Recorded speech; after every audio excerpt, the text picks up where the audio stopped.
est accepté. Une motion est donc proposée que cette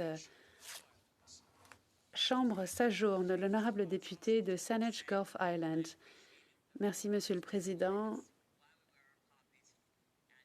Merci pour toutes les paroles aussi qui ont été prononcées sur les vétérans, les membres des forces armées et hommes et femmes en uniforme. Monsieur le Président, j'ai posé une question le 12 juin en premier lieu, une question que j'ai posée à l'honorable député de Scarborough Sud-Ouest. À l'époque, ils étaient le ministre pour la préparation de la protection civile. Et là, je parle de l'urgence climatique, de la crise du climat. Dans ma province, lors de l'été 2021, nous avons pu voir un bouclier de chaleur en 4 jours. 69 habitants de la Colombie-Britannique ont perdu la vie. Nous avons vu des feux de forêt aussi. Et en novembre 2021, il y avait les rivières atmosphériques qui ont déblayé des milliers d'habitations, d'installations. Lytton aussi a été complètement brûlé. Et en juin cette année, j'ai posé la question au ministre de la Protection civile. Je lui ai demandé comment on pourrait mieux être préparé. Je lui ai posé la question en juin. Et la réponse, en fait, ce que j'ai supposé, c'est que nous ne sommes pas prêts. En Californie, les compagnies d'assurance disent maintenant que personne ne sera il n'y aura pas d'assurance pour les incendies, les inondations. La réponse de l'honorable ministre, en fait, était assez directe. Il a dit que le gouvernement essayait de développer un régime d'assurance d'inondation. Mais comment répondre à cette menace de feux de forêt, d'inondation, d'ouragan? Il y a eu l'ouragan Fiona, par exemple. Donc, l'expérience est bel et bien là. Si nous utilisons des énergies fossiles, des carburants fossiles, la crise du climat sera grandissante. Donc, comment pouvons-nous mieux nous préparer? Nous pouvons bien évidemment en faire davantage pour faire baisser les émissions et les répercussions auxquelles dont nous faisons l'expérience. Et je viens de Cape Breton moi-même. Et vous le saurez, Monsieur le Président, on n'a jamais eu un mois de mai chaud, sec. Mais là, il y en a eu plusieurs. Et en Nouvelle-Écosse, il y a même eu des feux de forêt. Il y a eu une saison de feux de forêt au Canada que l'on n'avait jamais vue auparavant. Donc ma question est la suivante. Et le gouvernement y répondra, j'espère. Nous devons créer un comité permanent sur la protection civile et qui comprendrait les différents paliers gouvernementaux et des groupes autochtones pour savoir comment on pourra sauver des vies. Also plays a role as regional chair. Donc, cette dame qui vient d'Ashcroft a découvert que si on veut prendre un autobus pour sortir d'un établissement de soins de longue durée, il faut s'assurer auprès des écoles que ces autobus soient disponibles pour les urgences.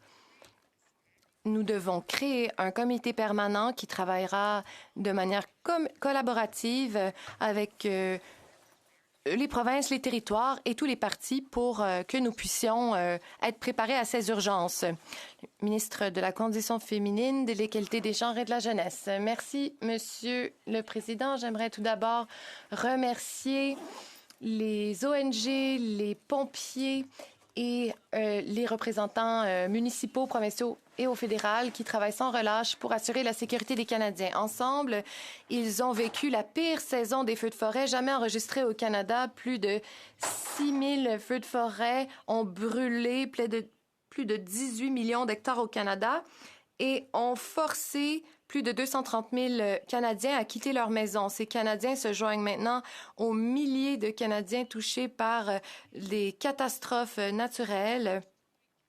Et ces gens ont pu voir de leurs propres yeux la dévastation causée par les changements climatiques.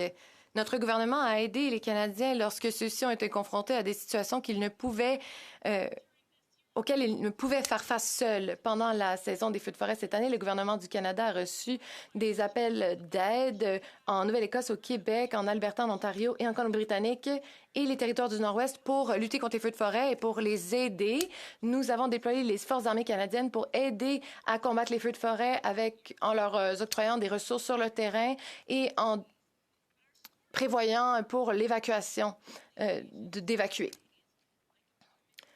Emploi et Développement social Canada, Services publics et approvisionnement Canada, la GRC, la Garde côtière, Santé Canada, Parc Canada, Services autochtones Canada et Innovation, Sciences et Développement économique Canada. Tous ces ministères ont aidé les Canadiens. Nous avons tous mis la main à la pâte pour aider les Canadiens à traverser cette période difficile. Les changements climatiques mettent une pression toujours croissante sur les finances des Canadiens, mais ceux-ci peuvent être assurés lorsque la catastrophe arrive, leur gouvernement fédéral sera là pour eux. Grâce aux ententes, nous pourrons couvrir près de 90% des coûts d'opération d'évacuation. Nous pourrons restaurer l'infrastructure et les services publics et réparer les propriétés des personnes, les petites entreprises, entre autres. Nous savons que ces dangers liés au climat posent des risques importants à la sécurité des Canadiens, tout comme à la santé de notre économie et de notre environnement naturel. Nous continuerons de travailler avec nos partenaires provinciaux et territoriaux, les organisations autochtones et nos partenaires du secteur privé pour améliorer la capacité du Canada à évaluer les risques, à atténuer les effets des catastrophes naturelles, à s'y préparer et à se remettre de ces catastrophes. J'aimerais remercier ma collègue de son idée pour ce nouveau comité permanent. L'honorable député de Saanich Gulf Islands. Merci, Monsieur le Président. J'espère. En fait, je veux être claire, je ne parle pas de comité permanent de parlementaires, je parle d'un comité de gouvernements provinciaux, territoriaux, autochtones, fédéraux et municipaux. Les gens sont à risque de perdre leur vie. Le plan d'adaptation du gouvernement s'est fixé comme objectif que d'ici 2040, plus aucun Canadien mourront dans des dômes de chaleur. Mais c'est absurde de fixer cette date à 2040. Nous devrions la fixer à demain.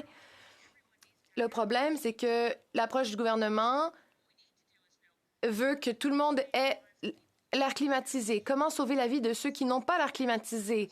Et donc, nous avons besoin de meilleurs services de première ligne. Les gens doivent savoir ce qu'ils peuvent faire pour sauver leur vie. Par exemple, prendre des douches froides ou se baigner dans un cours d'eau. Nous devons échanger des renseignements les uns avec les autres et nous devons le faire dès maintenant. L'honorable secrétaire parlementaire.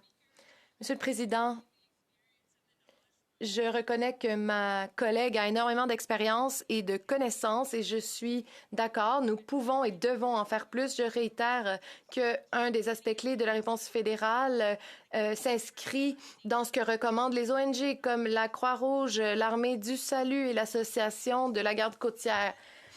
Cet été, nous avons ajouté 82 millions de dollars de financement pour former des professionnels qui pourront être déployés rapidement à court préavis pour aider à répondre à des urgences et des événements catastrophiques.